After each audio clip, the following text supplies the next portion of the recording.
Statistically, on paper, the Phantom is quote-unquote better than the Vandal, and this has been stated by several of the current pros in Valorant. Yet despite all this data showing the Phantom's strength, we see time and time again that players are still picking the Vandal. In Iceland, the pick distribution was fairly evenly split, with the Phantom barely edging ahead of the Vandal. Even earlier statistics showed favoritism towards the Vandal, a fairly even split in North America, but huge odds over the Vandal in Europe in particular. In general play across the board, we find players using the Vandal more, with nearly double the number of kills per match compared to the Phantom. If this data doesn't convince you that the Phantom is better, then listen to the man himself, TenZ, the best player in the world currently, and hear his input in this debate. I'm actually not joking when I say like the Phantom is so much better than Vandal. The only thing the Vandal can do is like one tap shooty good, but the Phantom, bigger clip, easier spray pattern, one hits at close range anyways, one hits medium armor at like basically all ranges.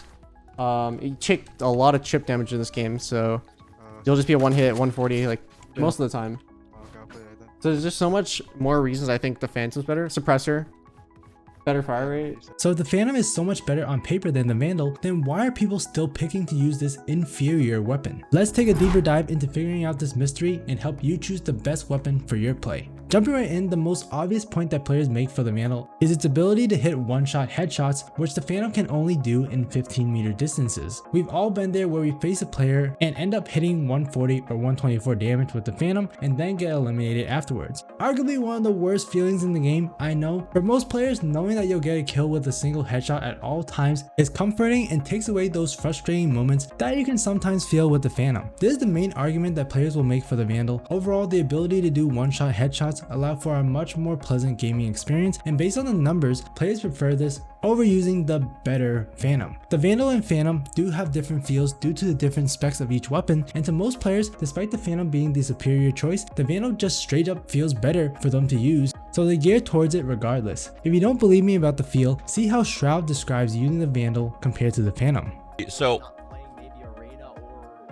as much as I love the Phantom and I think it's a better weapon, I've been using the Vandal so much that it's like a drug. It's like a freaking addiction, man. Like I can't, it's, you know, I can't. Like we mentioned earlier, there are a ton of advantages that the Phantom has over the Vandal. It can one-shot headshot at close range, and if enemies only have light armor, it's got faster firing rate, easier spray transfer, and no traces for shooting through smokes. It's hard to notice in game, but in most scenarios, with how many damaging abilities that we have in Valorant currently, you're likely going to land a shot or have dealt chip damage to your enemy prior to hitting a headshot, meaning that the 140 and 124 damage headshots will be sufficient to get a kill with the Phantom. Despite knowing this though, the one-shot headshot at all ranges proves to drastically improve how players feel using the Vandal over the Phantom, and thus players enjoy using it more. TenZ himself again has said the Phantom is better, however he quotes, "It's way more satisfying to get one taps than just easy burst kills."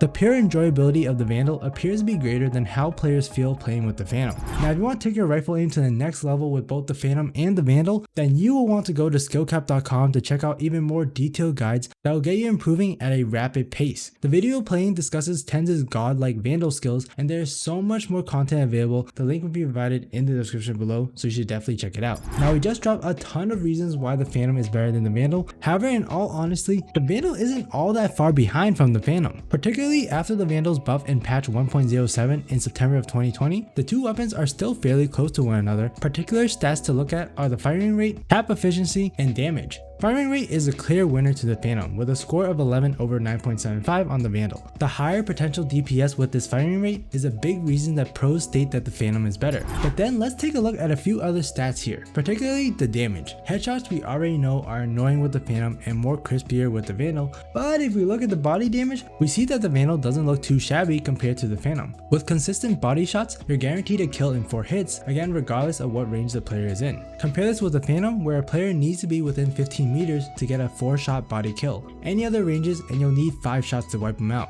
Looking at leg shot stats, the same pattern occurs where you will need an extra bullet to kill a player on the Phantom versus the Vandal.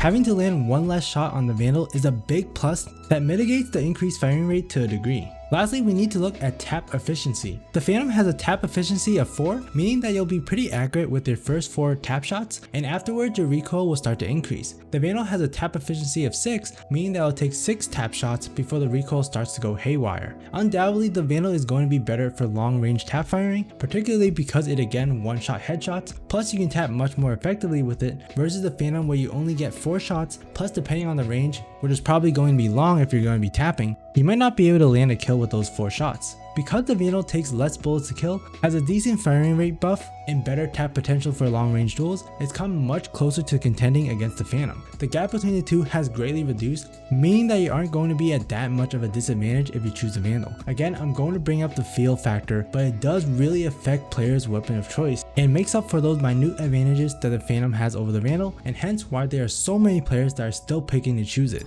With the nerdy numbers out of the way, there are still certain situations where the Vandal is going to be the better weapon and situations where the Phantom is going to be better. If you tend to be a more aggressive player that likes to get into enemy faces, the Phantom is without a doubt going to be the better weapon of choice, since the closer you get to enemies, the more damage you're going to produce, and thus the Vandal's edges will be nullified. Now with the Vandal, there are a few key points to look at that the pros consider when making their weapon of purchase.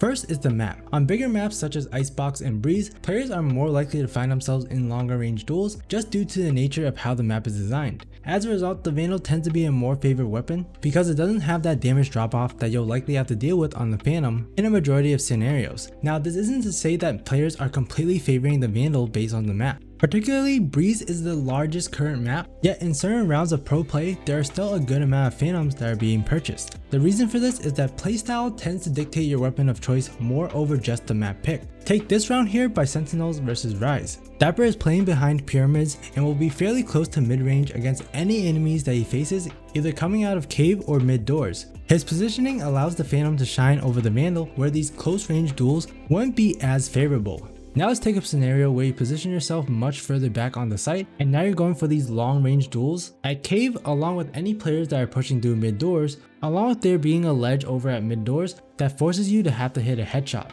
In this case and with this positioning, the Vandal is going to be way better due to the range. Other particular areas on Breeze that emphasize long range fights that the Vandal does well on includes down halls, mid nest towards middle, and arches. Other close range angles that will favor the Phantom include behind mid doors, elbow for both attack or defense,